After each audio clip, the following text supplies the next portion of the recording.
Oke,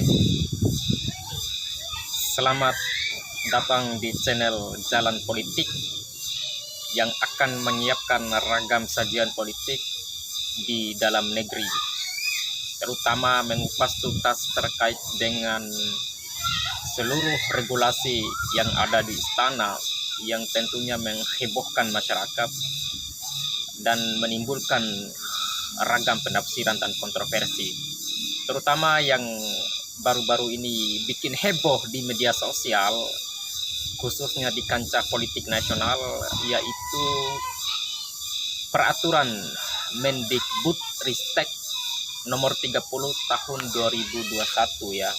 Iya. Di mana pada peraturan menteri tersebut mendapatkan respon yang ambigu di tengah-tengah masyarakat itu, baik dari kalangan tokoh intelektual, tokoh masyarakat, tokoh agama, dan lain sebagainya.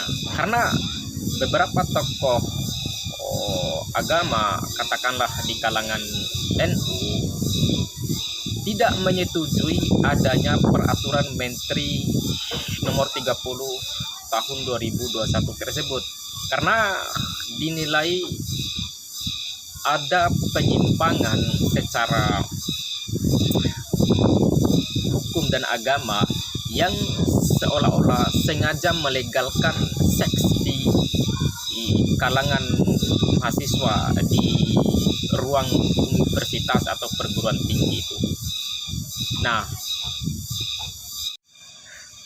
kendati beberapa hari yang lalu undang-undang tersebut menimbulkan banyak interpretasi dan Kemendikbud pun Nadiem Makarim membantah pernyataan-pernyataan itu. Nah, saya menduga bahwa yang mesti dipersalahkan di sini bukan dari sisi penafsiran, tetapi dari sisi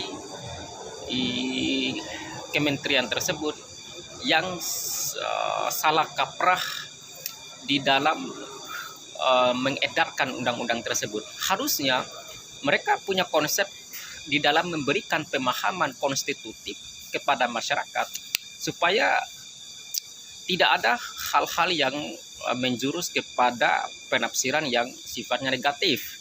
Kan itu kan. Jadi saya juga paham bahwa undang-undang yang memperbincangkan soal seks itu sangat sensitif, terutama terdengar di kupingnya para tokoh-tokoh agama, tokoh-tokoh intelektual. Nah, karena kesensitifannya tersebut, maka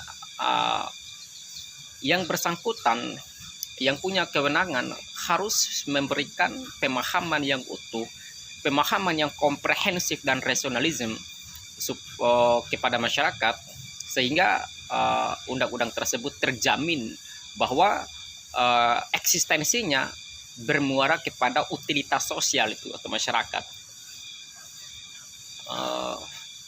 Ada beberapa tokoh dari partai politik, katakanlah PKS, yang justru menafsirkan undang-undang ini yang mengarah kepada pelegalan seks di tengah-tengah poros universitas.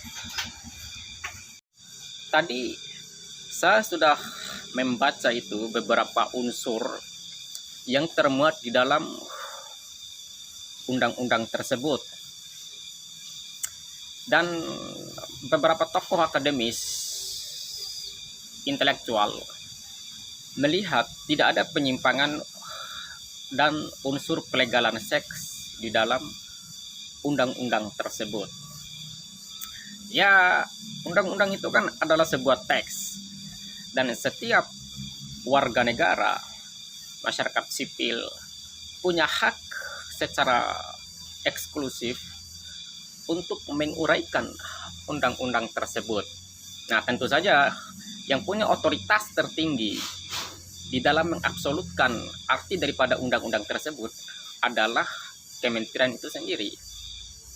Nah, jika kementerian itu membantah pernyataan adanya unsur pelegalan seks, maka dia juga harus mempertanggungjawabkan kenapa sampai ada tudingan-tudingan di kalangan tertentu yang uh, mengarah kepada seks yang dilegalkan itu.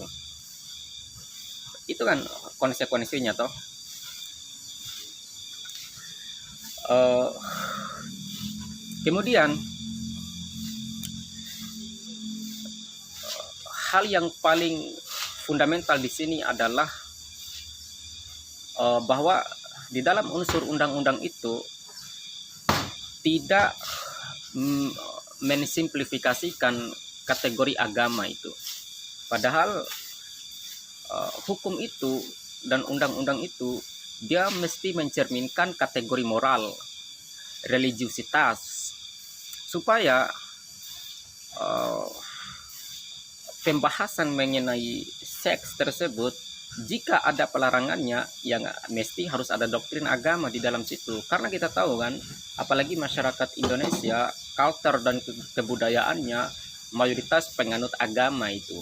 Jadi pembahasan soal moralitas, etika, dan hukum, apalagi tentang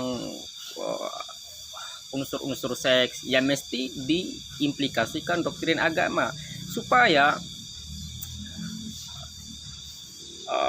pelarangan tersebut betul-betul mencerminkan nilai moral itu kan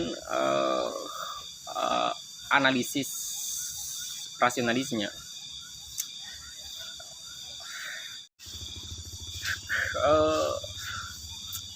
Kerap kali dipertanyakan kenapa Kemendikbud mengeluarkan aturan tersebut, ya karena dilatar belakangi oleh ragam peristiwa di setiap universitas, bahwa kerap kali terjadi ada pelecehan seksual yang dilakukan oleh tokoh akademisi, tokoh pengajar kepada mahasiswanya itu. Dan pelecehan seksual itu bukan beberapa kali terjadi, tapi sering kali terjadi. Hanya saja secara psikologis ini mahasiswa kan dia takut, punya rasa fobia yang sangat dalam dan bentrokan secara internal untuk menggugat ini kasus, karena dirasa tidak cukup bukti, tidak mungkin kasus ini akan diselesaikan di tingkat pengadilan, dan pelaku juga mungkin bisa melobi dan melakukan rekayasa terhadap kasus ini. Akhirnya peristiwa ini akan terus berkelanjutan dan kerap kali terjadi. Nah, artinya peranan hukum di sini, peranan aparat penegak hukum harus memiliki ketajaman di dalam memandang situasi semacam ini. Karena kita tahu mahasiswa adalah calon generasi yang akan menjadi tonggak estafet bagi kehidupan bangsa ke depannya tuh. Lalu bagaimana generasi ini mampu untuk kemudian mengkonkretkan hasil pikirannya, kemudian memanfaatkan potensi dirinya kalau dirusak dari awal oleh tokoh-tokoh akademisi, tokoh-tokoh pengajar itu kan. Yang namanya pelecehan seksual, kekerasan secara seksual, pemaksaan secara seksual dan lain-lain sebagainya itu menimbulkan tumpang tindih mentalitas kepada korban itu, terutama kepada perempuan yang dilecehkan secara seksual. Akibatnya karena psikologisnya terganggu, mentalitasnya menjadi rusak, akhirnya mereka tentunya akan menjadi generasi-generasi yang bukan membawa perubahan kepada bangsa dan negara, justru yang akan mempersulit bagi perubahan bangsa dan negara itu. Kan itu konsekuensi logisnya kan. Nah, artinya saya berharap tidak ada lagi kekonyolan para penegak hukum hanya karena kekurangan bukti, hanya karena tidak ada bukti permulaan yang cukup, lantas kemudian peristiwa-peristiwa tersebut itu diberhentikan. Nah, hukum itu tidak mesti mencerminkan kepada kasus yang dilandasi dengan pembuktian, tetapi kompetensi dari aparat penegak hukum sendiri di dalam menggali informasi itu. Kan kita tahu sendiri bahwa hukum itu bisa direkayasa. Orang sering bilang hukum itu bisa dibeli, dan itu merupakan faktor yang sangat konkret, dan hal itu sering terjadi itu hanya karena ada tukar tambah kepentingan, implikasi politik, intervensi untuk kepentingan tertentu. Akhirnya keadilan, kepastian, dan kemanfaatan hukum lantas kemudian digadaikan hanya karena ada tukar tambah dan kepentingan politik tadi. Nah, ini yang sangat dikhawatirkan. Nah, lalu saya tidak bermaksud untuk